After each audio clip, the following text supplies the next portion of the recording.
Charger les produits qui apparaissent ici dans une petite fenêtre 3D. Donc les produits sont chargés dynamiquement, il suffit de glisser un nouveau produit dans un dossier pour qu'il puisse être reconnu par l'application. Donc si l'on veut mettre ce produit sur une étagère, il suffit de cliquer, il apparaît dans l'application et on peut le déplacer et le positionner où on souhaite.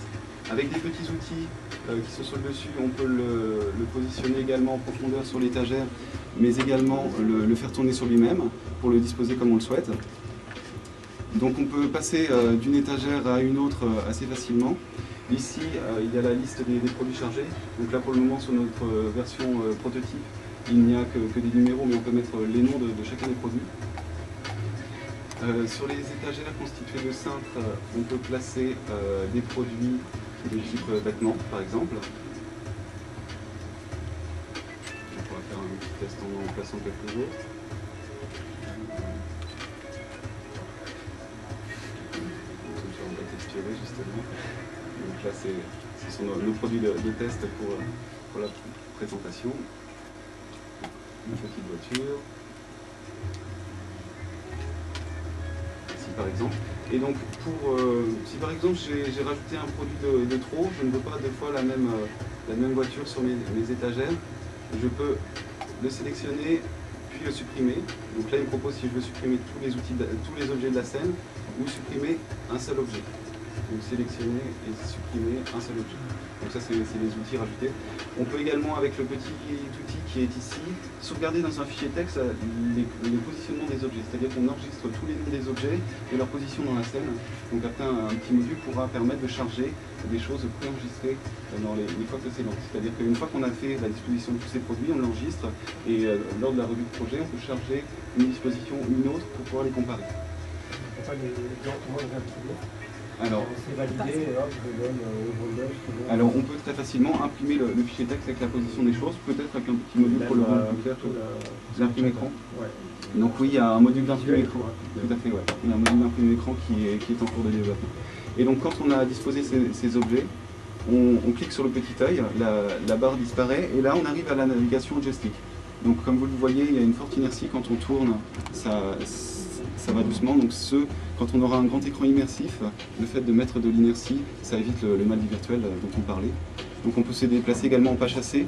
Donc là c'est prévu si jamais on veut se déplacer le long d'une étagère, celles-ci sont assez petites, mais il est prévu par exemple de faire une nouvelle boutique par exemple avec des linéaires de supermarché, donc les pas chassés sont importants pour se déplacer. On peut regarder en l'air et vers le sol très facilement avec la petite molette sous le joystick. Donc là pour le moment on peut voir qu'un personnage est importé, donc il manque encore ses textures et son animation, et tout ça c'est prêt, ce sera intégré dans les jours à venir. Donc quand on rentre dans la boutique, on aura une charmante vendeuse qui nous dira bonjour et bienvenue dans la boutique Virtual Kid. Donc on peut constater la présence de ces produits sur les étagères et surtout passer, donc là on peut voir le petit numéro en haut à gauche, 1m80, et on peut passer en position enfant, donc là par exemple à 1m10, donc l'enfant a un champ de vision un peu plus réduit et donc doit bouger beaucoup plus la tête pour voir les choses. Donc ça permet par exemple quand on est à une distance d'une étagère de voir que la chaussure qu'on a placée en haut n'est pas visible du tout de l'enfant.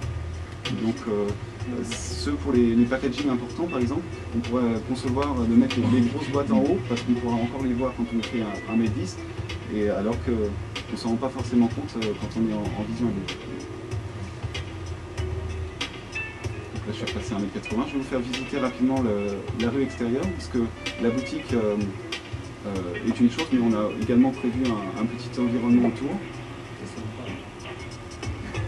Non, ça sonne pas, on n'a pas volé d'objets pour le moment, donc on peut sortir tranquillement. Dans la rue, on a des petits champs d'oiseaux, on a un sympathique décor. Voilà, un décor, bon, là il y a juste une texture de trottoir qui a sauté juste avant la présentation hier soir. Donc on peut voir par exemple les nuages qui bougent, un soleil dans le ciel, des textures très soignées. Il y aura un personnage qui attendra son bus en face de la boutique, avec une petite animation également. Donc on a comme ça un environnement réaliste tout autour. Donc avec un reflet sur la boutique par exemple. Donc là c'est vraiment la collaboration entre le développement de notre côté et surtout le travail des infographistes de l'autre qui a permis intégrer notre... Non, non, ce n'est pas un site réel de Cholet. Alors, on en avait parlé, mais ça ajoutait pas mal de contraintes qui n'étaient pas réellement les contraintes du projet de départ. L'idée était plus d'avoir un espace générique dans lequel les différentes entreprises du pôle Cholet puissent présenter leurs produits. Mais si on faisait une boutique réelle, ce serait plus la boutique de l'un ou de l'autre, et c'était pas tout à fait une chose adaptée pour ce que l'on voulait faire. Voilà. À quoi ça ressemble. Et oui, bien sûr, pour repasser en vue interface, parce qu'on peut bien sûr switcher rapidement de l'une à l'autre, on appuie sur un bouton du joystick et là on reprend la main à la souris avec le pointeur pour remettre d'autres produits en ligne. Voilà pour la démonstration. On peut laisser faire un essai? Oui, si quelqu'un veut bien faire un essai. Donc là, vous êtes à la souris. Là, je suis à la souris. Alors, vous activez quand... Là, c'est à la souris pour positionner les... Sinon, pour passer en mode navigation, il suffit de cliquer sur l'œil en haut à droite, tout en haut, tout à droite, et là, vous passez au joystick. Donc là, je vous sélectionne en le prenant. Non, là, il apparaît... Parce qu'on ne pourrait pas aussi imaginer 50 scénarios d'installation et vous dire, moi je choisis, je clique dessus et je veux voir une configuration d'installation avec des produits qui sont préétablis. Si, tout à fait. C'est le principe de la sauvegarde, on peut les préparer à l'avance ou même concevoir un ordre aléatoire. Je pense qu'en fait on avait parlé avec le client d'avoir un bouton par exemple, de cliquer sur un objet et de dire je veux 10 fois le même produit. Ouais. Voilà, donc on en avait parlé avec le client, effectivement ça n'a pas été développé, mais c'est carrément la boutique déjà implantée en disant je ne veux pas m'embêter à savoir où le mettre, parce que vous avez déjà un environnement qui me permet de remplir ces étagères avec les produits. Non, pas du tout. Et après je vais les réadapter, ça va me fera gagner du temps plutôt que de les mettre en C'est possible. C'est possible de faire en aléatoire, comme ça. Justement, le concept de développement est très modulaire, donc on peut rajouter ce genre de fonctionnalités assez facilement. On en rajoute toujours au même endroit. Oui, après on les positionne en chat. Si on met 300 objets, ça rame ou... Non. Alors justement, on a vraiment travaillé l'optimisation.